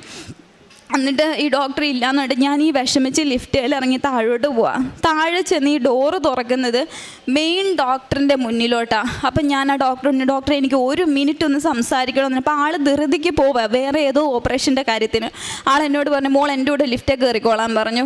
ഞാൻ ലിഫ്റ്റിൽ കയറിയിട്ട് ഞാൻ ആ ലിഫ്റ്റിൽ വെച്ചിട്ട് ഞാൻ ഡോക്ടറോട് പറഞ്ഞു, അന്ന് എനിക്ക് കരച്ചിൽ വന്നില്ല, എനിക്ക് സങ്കടം വന്നില്ല, എനിക്ക് എവിടെ നിന്ന് ഇത്രയും ധൈര്യം വന്നു എന്ന് എനിക്ക് ഇപ്പോഴും അറിയത്തില്ല. ഞാൻ ആ ഡോക്ടറോട് പറഞ്ഞു, ഡോക്ടറെ എൻ്റെ അനിയനാണിത്, ആള് എൻ്റെ അനിയനാണ്, അപ്പം അടുത്ത എന്താ? അപ്പോൾ ഡോക്ടർ എൻ്റെ അടുത്ത് മുഖത്ത് നോക്കി പറഞ്ഞു, ഇല്ല ഇനി ചെയ്യാൻ പറ്റില്ല എന്ന് പറഞ്ഞു. ഡോക്ടേഴ്സാണ്, അപ്പോൾ അവരിതുപോലത്തെ ഒരുപാട് കേസ് കണ്ട് അവർക്ക് മരച്ചിരിക്കുന്നവർ, അവരൊന്നും ഇല്ല ചെയ്യാൻ പറ്റില്ല എന്ന് പറഞ്ഞു. ഞാൻ പറഞ്ഞു ചെയ്യണം എന്ന് പറഞ്ഞു. അപ്പോൾ പറഞ്ഞു, ഇല്ലടോ ഞങ്ങൾക്ക് അങ്ങനെ ചെയ്യാൻ പറ്റില്ല, കാരണം ഇത്രയും റിസ്ക് ഉള്ള ഒരു കാര്യം ഞങ്ങൾ ചെയ്തിട്ട് നാളെ എന്തെങ്കിലും സംഭവിച്ചു പോയാലും നിങ്ങൾ ഞങ്ങളെ കുറ്റപ്പെടുത്തുമെന്ന് പറഞ്ഞു. ഞാൻ പറഞ്ഞു ഒരിക്കലും ഇല്ല, എൻ്റെ അനിയൻ്റെ കണ്ടീഷൻ എന്താണെന്നുള്ളത് എനിക്ക് വ്യക്തമായിട്ട് അറിയാം, ഒരിക്കലും ഞങ്ങൾ കുറ്റപ്പെടുത്തില്ല എന്ന് പറഞ്ഞു. അപ്പോൾ ഡോക്ടർ അന്ന് എന്നെ കണ്ടപ്പോൾ ഇതിലും ചെറുതാ, അന്ന് എൻ്റെ അടുത്ത് പറഞ്ഞു, അത് മോളെപ്പോലെ ഒരു കുഞ്ഞുകുട്ടി വന്ന് പറഞ്ഞു കഴിഞ്ഞാൽ ഞങ്ങൾക്ക് ചെയ്യാൻ പറ്റത്തില്ല, വലിയ ആൾക്കാരെ വിളിക്കാൻ പറഞ്ഞു. അപ്പോൾ ഞാൻ പറഞ്ഞു, ഡോക്ടറെ എനിക്ക് ഇത്ര വയസ്സുണ്ട്, ഞാനൊരു ടീച്ചറാണ്, ഇവൻ്റെ കാര്യങ്ങളൊക്കെ ടേക്ക് കെയർ ചെയ്യുന്നത് ഞാനാ പറയണം ചെയ്യണം എന്ന് പറഞ്ഞു. അപ്പോഴും ആൾ എൻ്റെ അടുത്ത് പറഞ്ഞു,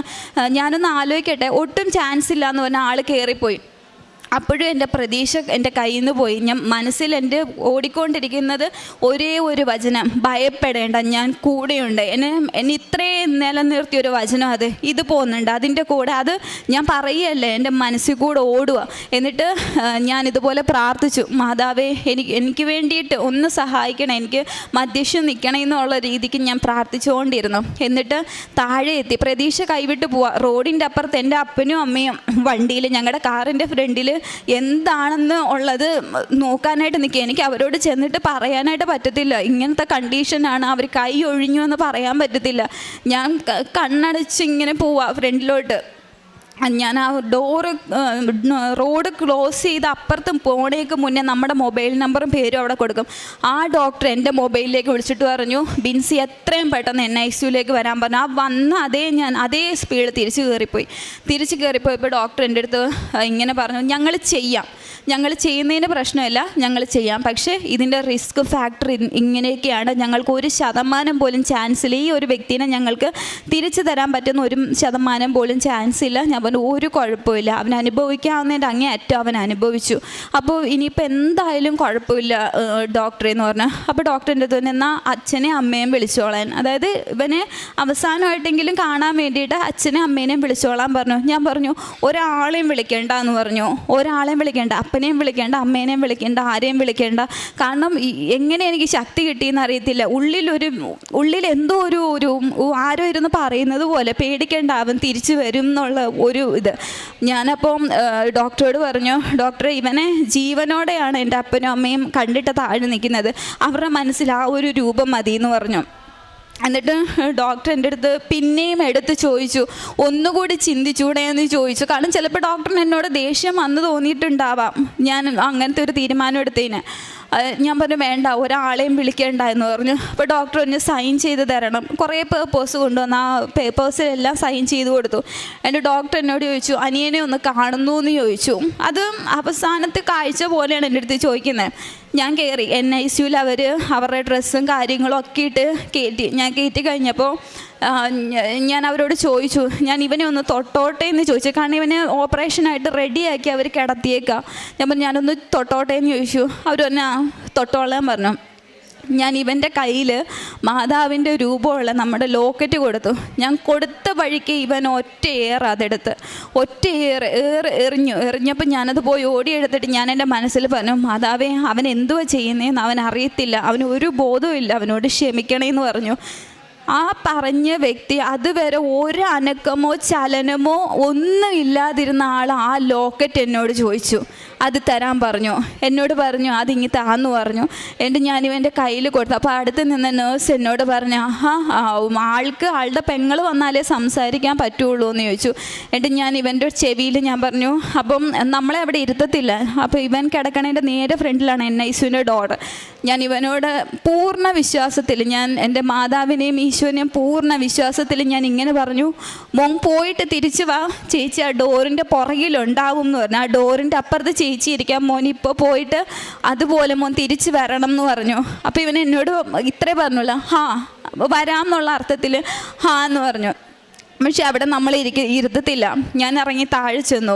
അപ്പോൾ ഇവനെ ഓപ്പറേഷന് കയറ്റി. ഞാൻ ഇറങ്ങി താഴെ ചെന്ന സമയത്ത് എൻ്റെ അപ്പനും അമ്മയും എൻ്റെ കുടുംബക്കാരും മൊത്തം ആശുപത്രിയിലുണ്ട്. എങ്ങനെ അവരവിടെ എത്തിയെന്നറിയില്ല. എല്ലാവരും പറഞ്ഞ തലേ ദിവസം എന്തോ അവർക്കൊക്കെ ഇങ്ങനെ ഒരു വിഷമം പോലെ ഇതായി. അപ്പോൾ ഒരാളും പറയാണ്ട് ഒരു കല്യാണത്തിനുള്ള ആൾ ആ ആശുപത്രിയിലുണ്ട്, ഞങ്ങളുടെ ബന്ധക്കാരെല്ലാവരും കൂടി. എന്നിട്ട് ഞാൻ താഴെ വന്നു. ഒരാളോട് ഞാൻ പറഞ്ഞില്ല, എനിക്ക് പറയാൻ പറ്റില്ല. എങ്ങാണ് അമ്മയുടെ ചെവിയിലോ ആരെങ്കിലും ചെവിയിൽ എത്തിക്കഴിഞ്ഞ് കഴിഞ്ഞാൽ ആകെ ബഹളവും. പിന്നെ അമ്മേനെയും കൊണ്ട് ആശുപത്രിയിൽ പോകണം. ഒരാളോട് ഞാൻ പറഞ്ഞില്ല. എന്തേലും കൊന്തയുണ്ട്. ഞാൻ ജപമാല ചൊല്ലിക്കൊണ്ടേയിരുന്നു. ജപമാല ചൊല്ലിയിരുന്നു ഞാൻ. എന്നാലിപ്പോൾ ഞാൻ എൻ്റെ മനസ്സിൽ കാണുന്ന രൂപം. അപ്പോൾ എൻ്റെ അമ്മ 1-2 തവണ എൻ്റെ മുഖം കണ്ടപ്പോൾ ചോദിച്ചു, എന്തുവാ അവനെന്താ പ്രശ്നം? അപ്പോൾ ഞാൻ പറഞ്ഞില്ല, അവൻ്റെ ബ്ലഡ് ചെറിയ ഇതായിട്ടുണ്ട്, അപ്പോൾ അത് മാറ്റാനുള്ള ഓപ്പറേഷനാണെന്ന് പറഞ്ഞു. എന്നുവെച്ചാൽ ഞാൻ ഇവനെ താഴെ വന്നേച്ച് ഞാനിങ്ങനെ പ്രാർത്ഥിച്ചുകൊണ്ടിരുന്നപ്പോൾ ഞാൻ എൻ്റെ മനസ്സിൽ കാണുന്ന രൂപം, മാതാവ് റൈറ്റ് സൈഡിൽ, ഇവൻ്റെ ഓപ്പറേഷൻ താഴെ നടന്നുകൊണ്ടിരിക്കുക, മാതാവ് റൈറ്റ് സൈഡിലും ലെഫ്റ്റ് സൈഡിൽ ഈശോയും. അപ്പോൾ എന്നെ നോക്കി ഇങ്ങനെ ചിരിക്കുമോ ഇവർ. ഈ രൂപമാണ് ഞാൻ കാണുന്നത്. അപ്പം ഒരു സൈഡിൽ എനിക്ക് മനസ്സിലാവുന്നില്ല ഇതെന്തുവാന്ന്. അപ്പം ഞാനോർക്ക്, ദൈവമേ, ഇവരിനി ഇവനെ കൊണ്ടുപോകാനായിട്ട് വന്നതാണോ? ഇവനെ ഇനി കൊണ്ടുപോകാൻ വന്നതാണോ? അപ്പുറത്തെ സൈഡിൽ ഞാൻ ഇനി ഇവനെ എനിക്ക് തിരിച്ചു തരാനാണോ? എന്നതാണെന്ന് എനിക്ക് മനസ്സിലാവുന്നില്ലല്ലോ എന്ന് പറഞ്ഞു. എന്നുവെച്ചാൽ അത് കഴിഞ്ഞിട്ട് രാവിലെ 8:45 ഇവൻ്റെ ഓപ്പറേഷൻ കയറ്റി. വൈകുന്നേരം 3:45 ആ ഡോക്ടർ എൻ്റെ മൊബൈലിൽ വിളിച്ചു. എൻ്റെ മൊബൈലിൽ വിളിച്ചിട്ട് പറഞ്ഞു, ബിൻസി കയറി വരാൻ പറഞ്ഞു. ജീവനില്ലാത്തൊരു ശവം പോലെ ഞാൻ കയറിപ്പോകുന്നത്. കാരണം ഈ ഡോക്ടർ ഇനി എന്തോ പറയുന്നതെന്ന് എനിക്കറിയത്തില്ല. അത് വന്ന് എൻ്റെ വീട്ടുകാരോട് പറയണം. എങ്ങാണ് ഇവൻ എന്തെങ്കിലും സംഭവിച്ചു പോയി കഴിഞ്ഞ് കഴിഞ്ഞാൽ എന്നോട് എല്ലാവരും ചോദിക്കും എന്തുകൊണ്ട് പറഞ്ഞില്ല എന്നുള്ളത്. ഇതൊക്കെ മനസ്സിൽ പോകുന്നുണ്ട്. എങ്കിലും ഉള്ളിൻ്റെ ഉള്ളിൽ നീ ഭയപ്പെടേണ്ട, ഞാൻ നിൻ്റെ കൂടെ ഉണ്ടെന്നുള്ള വചനം എൻ്റെ തലയിൽ മുഴങ്ങിക്കൊണ്ടേയിരുന്നു. ഞാൻ മോളിൽ ചെന്ന സമയത്ത് ആദ്യം ഈ ഡോക്ടർ ആ ഓപ്പറേഷൻ കഴിഞ്ഞിട്ടുള്ള ആളുടെ ഒരു ഡ്രസ്സിലാണ് ആൾ NICU. പകുതി ഉടലും മാത്രമേ ഉള്ളൂ വെളിയിൽ, ബാക്കി NICUവിനകത്താണ്. ആളെന്നോട് ഇതുപോലെ ചോദിച്ചു, ചിരിച്ചുകൊണ്ടാണ് നിൽക്കുന്നത്. അത് കണ്ടപ്പോൾ എനിക്ക് ജീവൻ വീണു. അപ്പോൾ എനിക്ക് മനസ്സിലായി, ദൈവമേ വലിയ കുഴപ്പമില്ല. എന്നുവെച്ചാൽ ഞാനാണെന്നുണ്ടെങ്കിൽ ഡോക്ടർ ഞാൻ ചെന്ന വഴിക്ക് എൻ്റെ തോളിൽ ഇങ്ങനെ തട്ടിയേച്ച് എന്നോട് പറഞ്ഞു, താൻ എടുത്തൊരു ഡിസിഷൻ നല്ലൊരു ഡിസിഷനായിരുന്നു, കാരണം ഞങ്ങൾ പോലും ഭയപ്പെട്ടു പോയി എന്ന് പറഞ്ഞു. അവിടെ സത്യമായിട്ട് എൻ്റെ ആ ഡോക്ടർ എന്നോട് ഇന്നേ വരെ എനിക്ക് തോന്നുന്നു ആ ഹോസ്പിറ്റലിൻ്റെ ചരിത്രത്തിൽ ഓപ്പറേഷൻ കഴിഞ്ഞ ഒരാളെ കാണാനായിട്ട് കയറ്റിയിട്ടില്ല. എൻ്റെ അടുത്ത് ചോദിച്ചു, കാണുന്നു അനിയനെ ഒന്ന് കാണുമെന്ന് ചോദിച്ചു. ഞാൻ പറഞ്ഞു എനിക്കൊന്ന് കണ്ടാൽ കൊള്ളാം എന്ന് പറഞ്ഞു. നിർബന്ധം പിടിച്ചില്ല. ഞാൻ പറഞ്ഞു എനിക്കൊന്ന് കണ്ടാൽ കൊള്ളാം എന്ന് പറഞ്ഞു. അപ്പോൾ ഇവരെ സാനിറ്റൈസറും വേറെ കുറേ സാധനങ്ങളും ഡ്രസ്സും ഒക്കെ ഇട്ട് ഞാൻ കയറിയിട്ട് ഞാൻ കാണുന്ന രൂപം വെൻറ്റിലേറ്ററിലാണ് എൻ്റെ അനിയൻ. വെൻറ്റിലേറ്ററിൽ കിടക്കുന്ന എൻ്റെ അനിയൻ്റെ ഇവൻ്റെ ഈ സൈഡ് ഇത്രയും സൈഡാണ് ഇവർ ഓപ്പൺ ചെയ്തേക്കുന്നത്. ഇവിടെയാണ് സാധനം ഇരിക്കുന്നത്. അപ്പോൾ ഇവൻ്റെ ബ്രെയിൻ ഇവിടുന്ന് ഇങ്ങനെ ഓപ്പൺ ചെയ്യാൻ പറ്റുന്നത് ഭയങ്കര റിസ്ക് ആയതുകൊണ്ട് അവർ ഇത്രയും സൈഡാണ് ഇവരിങ്ങനെ ഓപ്പറേഷൻ ചെയ്തേക്കുന്നത്. ഞാൻ ചെന്ന സമയത്ത് കാണുന്നത് ഇവൻ്റെ തലയുടെ ഇത്രയും ഭാഗം പൊളിച്ച് വെച്ചേക്കുക.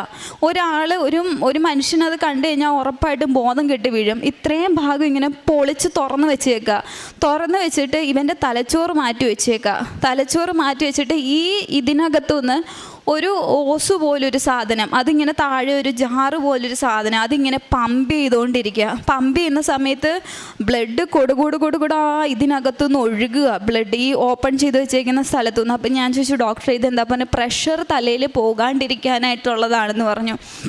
എന്നിട്ട് ഞാനിത് കണ്ട് ഞാൻ അപ്പം താഴെ വന്നിട്ടാണ് ഞാൻ എൻ്റെ അമ്മയോടും എല്ലാവരോടും ഞാൻ പറയുന്നു, ഇതുപോലെ അവൻ്റെ ഫുള്ള് മെയിൻ ഓപ്പറേഷൻ കഴിഞ്ഞു, ഇതുവരെ പ്രശ്നമൊന്നും ഇല്ല എന്ന് പറഞ്ഞു. സമാധാനിച്ചു. എനിക്ക് ഇപ്പോഴും അറിയത്തില്ല, എൻ്റെ മാതാവ് എൻ്റെ കൂടെ ഇരുന്ന് എനിക്ക് ഭയങ്കര ഒരു ശക്തിയാണ് എനിക്ക് തന്നത്. ഒരിക്കലും ഇല്ലാത്തൊരു ധൈര്യവും ശക്തി എനിക്ക് തന്നു. അപ്പോൾ അങ്ങനെ സമാധാനിച്ച് ഞാൻ ഇരിക്കുക. ഞാൻ മാതാവിനോട് നന്ദിയൊക്കെ പറഞ്ഞു. അപ്പോഴും എവിടെയോ എൻ്റെ മനസ്സിൽ എന്തോ ഒരു കരട് കിടക്കുന്ന പോലെ എനിക്ക് മൊത്തത്തിലൊരു സമാധാനം കിട്ടുന്നില്ല. അപ്പോൾ ഡോക്ടർ എന്നോട് പറഞ്ഞു, പിറ്റേ ദിവസം, അതായത് ഇവൻ്റെ ഓപ്പറേഷൻ കഴിഞ്ഞിട്ട് പിറ്റേ ദിവസം ഡോക്ടർ എന്നെ വിളിച്ച് സംസാരിച്ചിട്ട് പറഞ്ഞു, ആളിപ്പോഴും വെൻറ്റിലേറ്ററിലാണ്, കാരണം ഇവന് കാർഡിയക് അറസ്റ്റ് വരാനായിട്ട് ചാൻസ് ഉണ്ട്, അല്ലാന്നുണ്ടെങ്കിൽ ആൾ കോമയിലേക്ക് പോകാൻ ചാൻസ് ഉണ്ട്, അതല്ലെങ്കിൽ ഇവൻ്റെ തലയിൽ ഇൻഫെക്ഷൻ വരാൻ ചാൻസ് ഉണ്ടെന്ന് പറഞ്ഞു. ഇത് മൂന്നുമാണ് അവർ പറഞ്ഞ ചാൻസ്. അപ്പം നമ്മളിങ്ങനെ പ്രാർത്ഥിച്ചുകൊണ്ടേ ഇരിക്കുക, ദൈവമേ വേറൊന്നും വരല്ലേ എന്നുള്ളത്. മൂന്നാമത്തെ ദിവസം ആയപ്പോഴത്തേക്കിന് ഇവൻ കംപ്ലീറ്റ് ആയിട്ട് ഇവൻ്റെ മൈൻഡ് ഫുള്ള് പോയി. അപ്പം ചെക്ക് ചെയ്താൽ പറയണ ഈ ഓപ്പറേഷൻ ചെയ്ത സൈഡ് ഇൻഫെക്ഷനായിട്ട് മെനിഞ്ചറ്റിസ് എന്ന് പറയുന്ന ഒരു അസുഖമായിട്ട് അത് മാറി ഇവന്. അപ്പം നമ്മുടെ പ്രതീക്ഷ പിന്നെ ഇതായി. എന്നിട്ട് എൻ്റെ ഉള്ളിൽ അമ്മയും അച്ഛനും ഒക്കെ ആകെ ഇതായി. ഞാൻ പറഞ്ഞു, ദൈവം കൊണ്ടുപോകാനായിരുന്നെങ്കിൽ ഞാൻ മുന്നമേ പറഞ്ഞു, ദൈവമേ നിങ്ങൾക്ക് വേണമെന്നുണ്ടെങ്കിൽ അവനെ കൊണ്ടുപോയിക്കോ, എനിക്ക് ഒരു പ്രശ്നമില്ല, കൊണ്ടുപോയിക്കോ, പക്ഷെ അവനെ എനിക്ക് തിരിച്ചു തരണേന്ന് തന്നിട്ട് ദൈവമായിട്ട് എനിക്ക് തിരിച്ചു തന്നത്, അവൻ ഉറപ്പായിട്ട് തിരിച്ചു വരുമെന്ന് പറഞ്ഞു. അതുപോലെ കറക്റ്റ് ഒരാഴ്ച അവന് കിടന്നു. അതിൻ്റെ ചികിത്സയും കാര്യങ്ങളും ഒക്കെയായി ഒരാഴ്ച കഴിഞ്ഞപ്പോൾ വിട്ടു. ഇപ്പോൾ അവന് ഏകദേശം ഫെബ്രുവരിയിലായിരുന്നു അവൻ്റെ ഓപ്പറേഷൻ. ഫെബ്രുവരി ആദ്യ ആഴ്ചയിലാണ് ഓപ്പറേഷൻ. അത് കഴിഞ്ഞിട്ട് അവൻ്റെ ഈ കാഴ്ച പോയ കണ്ണിൻ്റെ കാഴ്ച എൻ്റെ മാതാവ് എനിക്ക് അവന് തിരിച്ചു കൊടുത്തു. കേൾക്കാത്ത അവൻ്റെ ചെവിയുടെ കേൾവി അവന് തിരിച്ചു കൊടുത്തു. അനങ്ങാത്ത അവൻ്റെ കൈ, ആ കൈ ഒന്ന് പൊക്കി കാണിച്ച്, ഈ കൈ അവൻ അനങ്ങത്തില്ലായിരുന്നു, ഈ കൈ മാതാവൻ തിരിച്ചു കൊടുത്തു. ഇതുപോലെ നിൽക്കില്ല. ഞാനും എൻ്റെ അപ്പനും കൂടെ വെയിറ്റ് ഉണ്ട് ആൾക്ക്, ഞാനും എൻ്റെ അപ്പനും കൂടിയാണ്. അപ്പം ഇവനെ കാലിങ്ങനെ പിണഞ്ഞു പോയി രണ്ടായിട്ട്.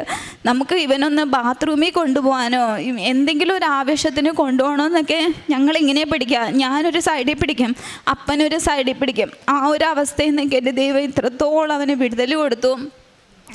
ആത്മാർത്ഥമായിട്ട് പ്രാർത്ഥിച്ചു കഴിഞ്ഞാൽ ഉറപ്പായിട്ടും, ഒരിക്കലും ഞാൻ പ്രതീക്ഷിച്ചതല്ല എൻ്റെ അനിയനെ ഇങ്ങനെ കിട്ടുമെന്ന്. ഞാൻ നിങ്ങളൊരു വീഡിയോ കാണിച്ചു തരാം, അത് കണ്ടാൽ നിങ്ങൾക്ക് വ്യക്തമായിട്ട് മനസ്സിലാവും. ഇതായിരുന്നു എൻ്റെ അനിയൻ്റെ അവസ്ഥ.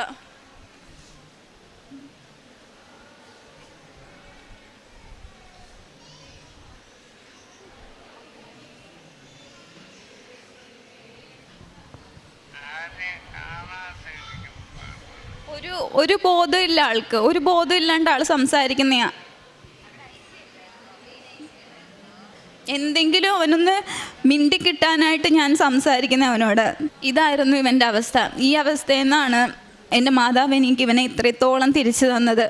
അതിൻ്റെ ഏറ്റവും വലിയെന്ന് പറഞ്ഞാൽ എൻ്റെ ജീവിതത്തിൽ എനിക്ക് ഒരിക്കലും മറക്കാൻ പറ്റാത്ത ഇവൻ്റെ അനുഭവം ഞാൻ ഒരുപാട് പേരോട് പറഞ്ഞു. ഒരുപാട് പേര്, ഞാൻ ബസ്സിൽ പോയാലും ഞാൻ പറയും, ഞാൻ അന്ന് ആശുപത്രി ഇരുന്നവരോട് പറഞ്ഞു, എൻ്റെ ചേച്ചി, എൻ്റെ കസിൻസ്, എവിടെ പറയാനും എനിക്ക് ഒരു നാണും എനിക്ക് തോന്നാറില്ല. കാരണം അറിയണം, ആൾക്കാരറിയണം ഇങ്ങനെ അത്ഭുതങ്ങൾ നടക്കുന്നുണ്ടെന്ന് മനുഷ്യരറിയണം. പിന്നെ അതുപോലെ എൻ്റെ രണ്ടാമത്തെ അനുഭവം എന്ന് പറഞ്ഞു കഴിഞ്ഞാൽ, എൻ്റെ കല്യാണം, ഇവൻ്റെ അസുഖത്തിൻ്റെ സമയത്താണ് എൻ്റെ കല്യാണം നിശ്ചയിച്ചിരുന്നത്. അപ്പം എനിക്കന്ന് മനസ്സിൽ കല്യാണം ഇല്ല. എനിക്ക് ഇവനെ എങ്ങനെയെങ്കിലും ഒന്നും ഉള്ളതൊക്കെ വിറ്റ് പെറുക്കിയിട്ടാണെങ്കിലും എനിക്ക്, കാരണം ആ സമയത്ത് പൈസയ്ക്ക് പേപ്പറിൻ്റെ വിലയായിപ്പോയി. നമ്മുടെ കയ്യിൽ ഇവനെ ചികിത്സിക്കാനുള്ള പൈസ ദൈവം സഹായിച്ചിട്ടുണ്ട്. പക്ഷേ ഡോക്ടേഴ്സ് ചെയ്യത്തില്ല എന്ന് പറഞ്ഞു കഴിഞ്ഞാൽ എല്ലാ മെയിൻ ഹോസ്പിറ്റലുകളിൽ ഞാൻ വിളിച്ചു ചോദിച്ച സമയത്ത് അവരൊക്കെ പറയുന്നത്, അവിടുന്ന് നിങ്ങൾ എങ്ങോട്ട് കൊണ്ടുപോയിട്ടും കാര്യമില്ല, പേപ്പറിൻ്റെ വാല്യൂ ഇപ്പോൾ. ഞാൻ എൻ്റെ അമ്മ എന്നോട് ചോദിച്ചു, കല്യാണത്തിന്, ഞാൻ പറഞ്ഞു കല്യാണമൊക്കെ അവിടെ നിൽക്കട്ടെ, ഒക്കെ വിറ്റ് പുറക്കിയിട്ടാണെങ്കിലും ഇവനെ ചികിത്സിക്കാമെന്നുണ്ട്. ഞാൻ മാത്രമല്ല, എൻ്റെ കുടുംബക്കാരും മുഴുവൻ പേരും ഞങ്ങളുടെ കൂടെ നിന്നു. ആ സമയത്ത് എല്ലാവരും ഞങ്ങളുടെ കൂടെ നിന്നു. എന്നുവെച്ച് എൻ്റെ കല്യാണത്തിൻ്റെ ആവശ്യം വന്ന സമയത്ത് ഞാനിതുപോലെ എൻ്റെ ഇതിനകത്ത് ആവശ്യങ്ങളിൽ ഞാൻ എഴുതി വെച്ചിട്ടുണ്ടായിരുന്നു. ഞാൻ ഇങ്ങനെയാണ് എഴുതി വെച്ചത്, എനിക്ക് അനുയോജ്യപ്പെട്ടതാണെങ്കിൽ എൻ്റെ മാതാവേ മധ്യസ്ഥൻ നിന്ന് ഇത് എനിക്ക് നടത്തി തരണേന്നാണ് ഞാൻ എഴുതിയത്. അല്ലാതെ എനിക്ക് തരണം എന്ന് ഞാൻ ഒന്നും എഴുതിയിട്ടില്ല. എന്നുവെച്ച് ആ കല്യാണത്തിൻ്റെ സമയത്ത് ഏറ്റവും ഭംഗിയായിട്ട് എൻ്റെ കല്യാണത്തിൻ്റെ അന്ന് പോലും എനിക്ക് ഏറ്റവും പ്രശ്നം വന്നത്, എൻ്റെ കല്യാണം ചാലക്കുടിയിലായിരുന്നു. ഞങ്ങൾ 2 ദിവസം മുമ്പേ എറണാകുളത്ത് വന്ന് സ്റ്റേ ചെയ്തു. 3:30ക്കാണ് എൻ്റെ കല്യാണം വെച്ചിരുന്നത്. 3:30ക്ക് കല്യാണം വെച്ചിട്ട് ഞങ്ങളൊരു വണ്ടിക്ക് ഏർപ്പാടാക്കി. ആ ഒരു പയ്യനാണ് വന്നത്. ആ പയ്യനോട് ഞാൻ ചോദിച്ചു, നിനക്ക് വഴി അറിയാമോ? പറഞ്ഞാൽ എനിക്ക് വഴി അറിയാമെന്ന് പറഞ്ഞു. എനിക്ക് ആക്ച്വലി വഴി അറിയില്ല. അപ്പോൾ എൻ്റെ ഹസ്ബൻഡ് എനിക്ക് ലൊക്കേഷൻ മൊബൈലിൽ ഇട്ട് തന്നു. അത് മര്യാദയ്ക്ക് നോക്കാൻ എനിക്കറിയത്തില്ല. എന്നിട്ട് ഞാൻ ഇത് ഇവൻ്റെ കൊടുത്തിട്ട് ഞാൻ ഇവനോട് പറഞ്ഞു, എടാ ഇത് നോക്കി നീ പോവാൻ പറഞ്ഞു. അപ്പോൾ ഈ പയ്യൻ പറഞ്ഞു, അത് വേണ്ട ചേച്ചി, എൻ്റെ കയ്യിലുണ്ടെന്ന് പറഞ്ഞു. 3:30ക്ക് നടക്കേണ്ട കല്യാണം എൻ്റേതന്ന് നടന്നത് 5 മണി കഴിഞ്ഞപ്പോഴാണ്. അത്രയ്ക്ക്. എന്നിട്ട് പോകുന്ന വഴിക്ക് വണ്ടി കംപ്ലൈൻ്റ് ആയിട്ട് അവൻ ഞങ്ങളെ റോഡിൽ ഇറക്കി വിട്ടിട്ട് പോയി. കല്യാണ വസ്ത്രവും ബൊക്കയും ഒക്കെ ആയിട്ട് ഞാനും എൻ്റെ അമ്മയും അനിയനും എൻ്റെ ഒരു അനിയത്തിയുണ്ട്, ഞങ്ങളെല്ലാം കൂടെ മെയിൻ റോഡിൽ ഇറങ്ങി നിൽക്കുക. എന്ത് ചെയ്യണം എന്നറിയില്ല. ഞാൻ മനസ്സിൽ പ്രാർത്ഥിച്ചു. എല്ലാവരും കരച്ചില്ല. എൻ്റെ ഉള്ളിൽ എനിക്ക് വിശ്വാസമുണ്ട്. എൻ്റെ അനിയനെ എനിക്ക് തന്നൊരു മാതാവുണ്ട്, എനിക്ക് മധ്യസ്ഥൻ നിന്ന്. ഞാൻ പ്രാർത്ഥിച്ച അതുപോലെ എനിക്ക് അനുയോജ്യപ്പെട്ടതാണെങ്കിൽ മാത്രമേ എനിക്കിത് നടത്താവുള്ളൂ എന്ന്. അപ്പോഴും എൻ്റെ ഉള്ളിൽ എനിക്ക് മുറുകിയ വിശ്വാസം ഉണ്ടായിരുന്നു. എനിക്ക് ഉറപ്പായിരുന്നു ഇത് എനിക്കുള്ളതാണെങ്കിൽ ഇന്ന് എൻ്റെ കല്യാണം നടക്കും. അതിനെൻ്റെ മാതാവ് എനിക്ക് വേണ്ടി എന്ത് വേണമെങ്കിലും ചെയ്യുമെന്നുള്ളൊരു വിശ്വാസം. ഞാൻ റോഡിലിറങ്ങി ബൊക്കയായിട്ട് നിൽക്കുക. വരുന്നവരും പോകുന്നവരും മൊത്തം ഞങ്ങളെ നോക്കുകയാണ്. കല്യാണപ്പെണ്ണ് ഇറങ്ങി മെയിൻ റോഡിൽ നിൽക്കുന്നത്.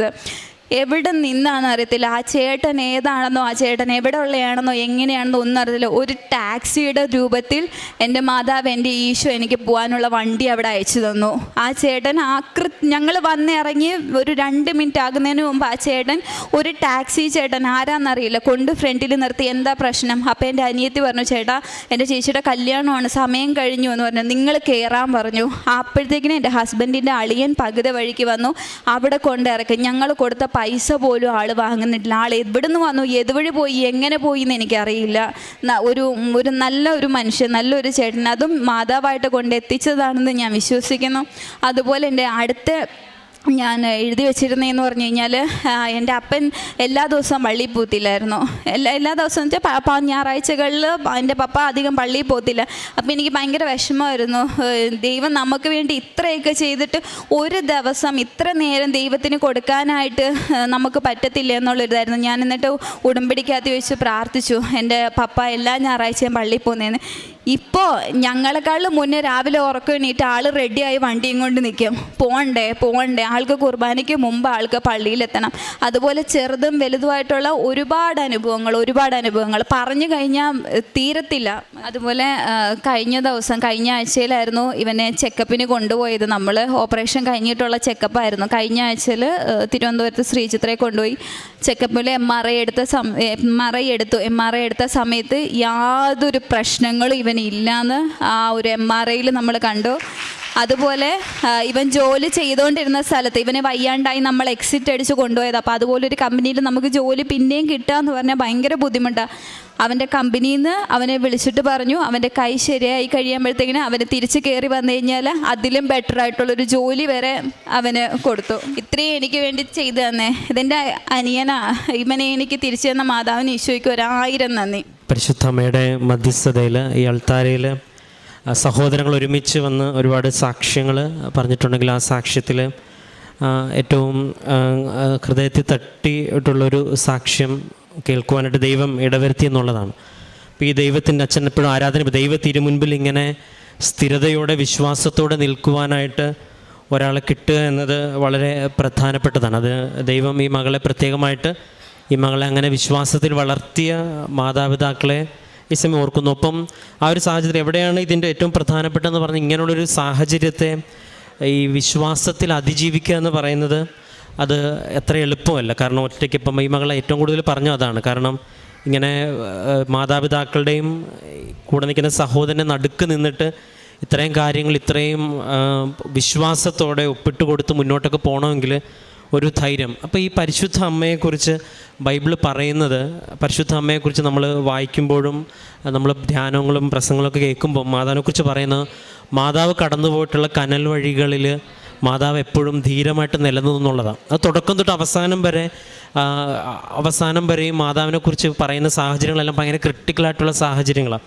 അത് ഉണ്ണീശോയുടെ കാര്യം തൊട്ട് തുടങ്ങി ഒരു ഹൃദയത്തിലൊരു വാൾ കിടക്കുമെന്ന് പറയുന്നത്, അവസാനം കർത്താവിൻ്റെ കുരിശു മരണം വരെയും ആരുമില്ലാതെ ഒറ്റയ്ക്കൊരു തീരുമാനമെടുത്ത് ആരോടും ഒന്നും പറയാതെ ഹൃദയത്തിൽ സംഗ്രഹിച്ച മാതാവ്. അപ്പോൾ ഈ ഒരു ശക്തി ഉടമ്പടിയിൽ ഒരാൾക്ക് ലഭിക്കുന്നുണ്ടെങ്കിൽ അതിൻ്റെ അർത്ഥം തന്നെ പരിശുദ്ധ അമ്മ ഈ ഒരു വിഷയത്തിൽ ശക്തമായിട്ട് കൂടെ ഉണ്ടെന്നുള്ളത്. രണ്ടാമത്തത്, അതങ്ങനെ വായിച്ചെടുക്കുന്നതിന് പകരം ഈ മകൾ തന്നെ പറയുന്നുണ്ട്, പലപ്പോഴായിട്ട് മാതാവിൻ്റെ ഒരു സാന്നിധ്യം അനുഭവിക്കാനായിട്ട് സാധിച്ചെന്നും ഈശോയുടെ സാന്നിധ്യം അനുഭവിക്കാനായിട്ട് സാധിച്ചുവെന്നും ഉള്ളതും, പിന്നീട് ഉടമ്പടിയിലെ വസ്തുക്കൾ, അത് കാശുരൂപമാണെങ്കിൽ എന്ത് തന്നെയാണെങ്കിലും അത് മാതാവ് ഉപയോഗിക്കുവാനായിട്ട് എനിക്ക് അവനിലേക്ക് എത്തിപ്പം നമുക്ക് ഈ വിശ്വാസത്തെ കൈമാറാനായിട്ട് ഒരു വസ്തു കയ്യിലുണ്ടായിരിക്കുക എന്ന് പറയുന്നത് അത് വളരെ പ്രധാനം. ഇപ്പോൾ ഒരുപാട് വലിയ സാക്ഷ്യങ്ങളിലൊക്കെയും, കാരണം നമ്മൾ ഈ പ്രാർത്ഥിക്കാമെന്ന് പറയുന്നതിനോടൊപ്പം നമ്മൾ വിശ്വാസത്തോടെ ഒരാൾക്ക് എന്തെങ്കിലും കൈമാറുമ്പം ആ വിശ്വാസത്തിന് ഒരു ശക്തി ഉണ്ടെന്ന് ആ വ്യക്തി വിശ്വസിക്കുവാനായിട്ട് ദൈവം ആ വസ്തുവിനെ ഉപയോഗിക്കും എന്നുള്ളത് ബൈബിളിൻ്റെ ശാസ്ത്രത്തിൽ വ്യക്തമാണ്. ഇപ്പോൾ മോശയുടെ കയ്യിൽ വടി കൊടുക്കുന്ന കർത്താവിനെ കുറിച്ച് നമ്മൾ പറയുമ്പോൾ വടിയില്ലാതെ കാര്യം നടക്കുക. അപ്പം ദൈവം ഒരു വിശ്വാസത്തിലൊരു മനുഷ്യനെന്ന നിലയിൽ ടാൻജിബിളായിട്ട് എന്തെങ്കിലും നമ്മുടെ കരങ്ങളിലുള്ളതും അത് വിശ്വാസത്തെ പ്രഖ്യാപിക്കുമ്പോൾ അത് ദൈവാനുഭവമായിട്ട് മാറുന്നതും ബൈബിളിൻ്റെ പശ്ചാത്തലത്തിലുള്ള വലിയൊരു സത്യമാണ്. ഉടമ്പടിയിൽ അത് വളരെ വ്യക്തമാണ്. അത് പരിശുദ്ധമ്മ പലയിടങ്ങളിലായിട്ട് കാശുരൂപവും വെന്തിങ്ങായിട്ടൊക്കെ മാതാവ് പലർക്കും ഈ ധൈര്യം കൊടുക്കുന്നുണ്ട്.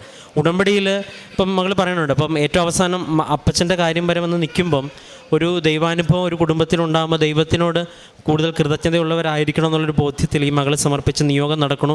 അപ്പം ഇത്രയും വലിയൊരു അനുഭവം ഉണ്ടായ ഒരു വ്യക്തിക്ക് തൻ്റെ വിവാഹമെന്ന അതും അതിനേക്കാൾ വലിയൊരു, അപ്പം ഒരു പക്ഷേ ഇങ്ങനെയുള്ള ക്രിട്ടിക്കൽ മൊമെൻറ്റിലൊക്കെ എല്ലാം ഹൃദയത്തിൽ സംഗ്രഹിച്ച് പ്രാർത്ഥിച്ച പരിശുദ്ധ അമ്മയുടെ ഒരു ശക്തി ഒരു പക്ഷേ ഉടമ്പടി എടുത്ത് എല്ലാവർക്കും ലഭിക്കുന്നുണ്ട്. പ്രത്യേകിച്ച് ഈ മകൾക്ക് ഇങ്ങനൊരു സാഹചര്യത്തിലൂടെ കടന്നു പോകാനായിട്ട് ദൈവം അനുവദിച്ചു. ഒരു പക്ഷേ ഈ ഒരു ബലം അത് ദൈവത്തിൻ്റെ ഒരു സാന്നിധ്യത്തിൻ്റെ ബലമാണ്.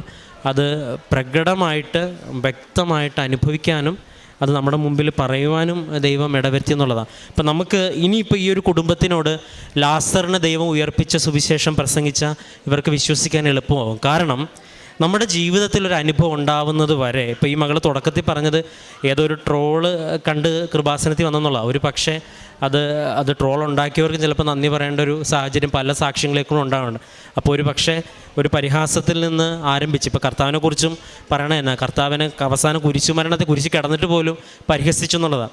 കർത്താവിനെക്കുറിച്ച് പറയണത് അത്ഭുതം നടത്താൻ പോയപ്പോൾ അവിടെ കൂടെ ഇപ്പോൾ പരിഹാസം ഈ സുവിശേഷത്തിൻ്റെ ഭാഗം തന്നെയാണെന്നുള്ളത് ഏറ്റവും പ്രധാനപ്പെട്ടതാണ്. പക്ഷെ അങ്ങനെ ഒരു ആരംഭത്തിൽ നിന്ന് ആരംഭിച്ച് ഇന്ന് ഇത്രയും പേരുടെ മുൻപിൽ ഇത്രയും വലിയൊരു ദൈവാനുഭവം പറയാനായിട്ട് ദൈവം ഇടവരുത്തിയെന്നുണ്ടെങ്കിൽ അത് വ്യക്തമാണ്. അപ്പം ഈ ഒരു കുടുംബത്തിനോട് ഇപ്പോൾ ലാസറിനെ ഉയർപ്പിച്ച ദൈവത്തിൻ്റെ സുവിശേഷം പറഞ്ഞാൽ ഇനി നമ്മളാരും വിശ്വസിച്ചില്ലെങ്കിൽ ഈ കുടുംബം അല്ലെങ്കിൽ ഈ വ്യക്തി വിശ്വസിക്കും. കാരണം വ്യക്തമായിട്ട് ജീവിതത്തിൽ അനുഭവം ലഭിക്കുന്നത് വരെ ഈ ദൈവവും വിശ്വാസവും അടയാളങ്ങളും അത്ഭുതങ്ങളും ഒക്കെ ഒരു പക്ഷേ പരിഹസിക്കുവാനും വിശ്വസിക്കാൻ പറ്റാത്ത യുക്തിയില്ലാത്ത കുറേ പറയുന്നവർ കുറേ കാര്യങ്ങൾ. അപ്പം ഇത് ഉടമ്പടിയിൽ പരിശുദ്ധ അമ്മ ശക്തമായിട്ട് പ്രാർത്ഥനയോടൊപ്പം നിലനിൽക്കുന്നുണ്ട്.